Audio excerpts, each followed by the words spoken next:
Hello friends, welcome to my channel Aru cook Gujarati. આજે હું તમારી સાથે શેર કરીશ કાઠિયાવાડી લાલ મરચાંની ચટણીની રેસીપી. તો મિક્સર કે બ્લેન્ડરનો ઉપયોગ કર્યા વગર આપણે ખાંડણીમાં ખાંડી અને આ ચટણી રેડી કરીશું. આ ચટણી એકદમ સરસ ખાટી મીઠી અને સુપર ટેસ્ટી તૈયાર થશે. તો ચાલો બનાવી લઈએ. ફ્રેન્ડ્સ, જો તમને મારી રેસીપીના વિડીયો જોવા ગમતા હોય તો વિડીયોને લાઈક અને વધુને વધુ શેર કરજો. ચેનલ સબસ્ક્રાઈબ ન કરી હોય તો સબસ્ક્રાઈબ કરી દેજો.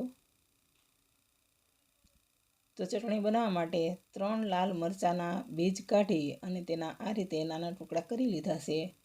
હવે તેને ખાંડણીમાં નાખીશું.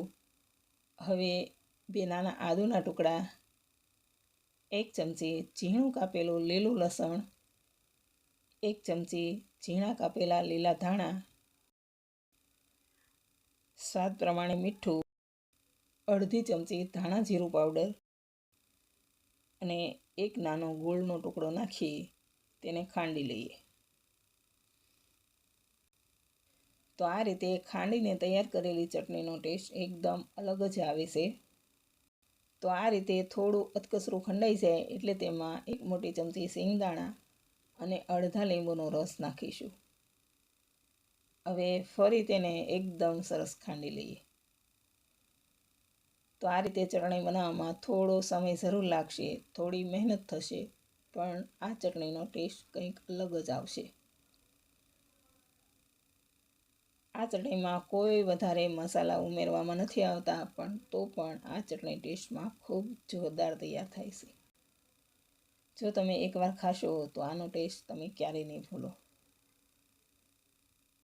તો આ ચટણીમાં બિલકુલ તેલ ઉમેરવામાં નથી આવતું કે તેનો કોઈ વઘાર કરવામાં નથી આવતો. એકદમ સાદી અને સિમ્પલ રીતે તૈયાર થાય છે.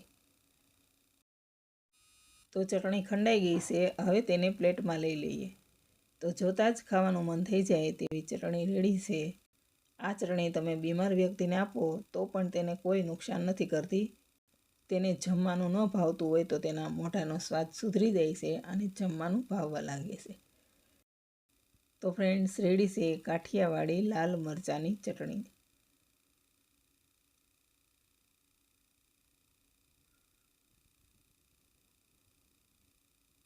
જો પસંદ આવે તો જરૂર ટ્રાય કરજો. વિડીયો સારો લાગે તો લાઈક, શેર અને ચેનલને સબસ્ક્રાઈબ કરી દેજો. Thanks for watching.